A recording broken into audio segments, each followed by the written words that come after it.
So last November, while you were under consideration to become Secretary of Health and Human Services, Mr. Kennedy, you said, quote, if vaccines are working for somebody, I'm not going to take them away. No exceptions, no ifs, ands, or buts. You would not take away vaccines from anyone who wanted them. Then last week, you announced that the COVID-19 vaccine is no longer approved for healthy people under the age of 65. In announcing the change, you said the vaccine will be available for anyone who wants it. Now, obviously, both things cannot be true at the same moment. So let's clear this up right now, Secretary Kennedy. Will you tell America that all adults and all children over 6 months of age are eligible to get a COVID booster at their local pharmacy today? Anybody can get the booster. I'm sorry? Anybody can get it, Senator. Anybody. So you're saying that is now the official rule of HHS. Anybody is eligible to get a booster by just walking into the pharmacy. It's not recommended for healthy people. No. If you don't recommend, then the consequence of that in many states is that you can't walk into a pharmacy and get one. It means insurance companies don't have to cover the $200 or so cost.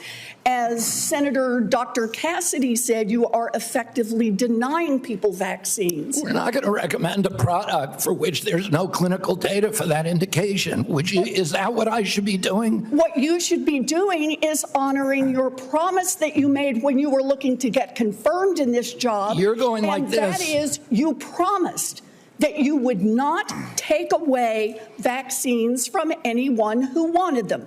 You just changed the classification of the COVID vaccine. I'm not taking them away from people, Senator. It takes it away if you can't get it from your pharmacist. Well, most Americans are going to be able to get it from their pharmacy for free. Most Americans will be able to get it from their pharmacy for free. The question is everyone who wants it. That was your promise, Mr. Kennedy, I never promised that I was going to recommend products for which there is no indication. When you said... And I know you've taken $855,000 from pharmaceutical companies, Senator. Did you hold up a big sign saying that you were lying when you said that? Because you are the one who said you would not take them away. You can still get the COVID vaccines, and Medicare will still pay for them, and Medicaid will still pay for them. Tell the head of the CDC that if she refused to sign off on your changes to the childhood vaccine schedule, that she had to resign?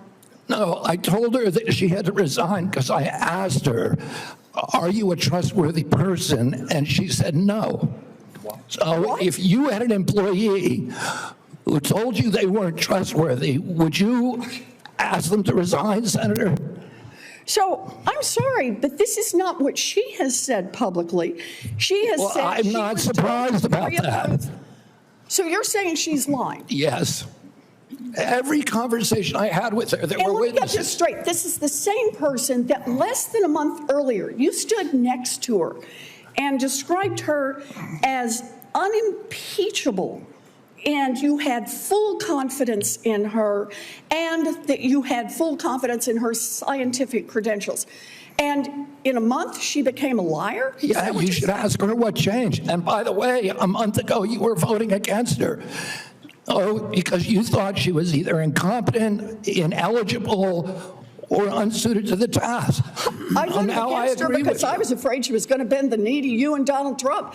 And it looks like she didn't bend the knee, so you fired her. Look, you're putting America's babies' health at risk, America's seniors' health at risk, all Americans' health at risk, and you should resign. Senator Sanders.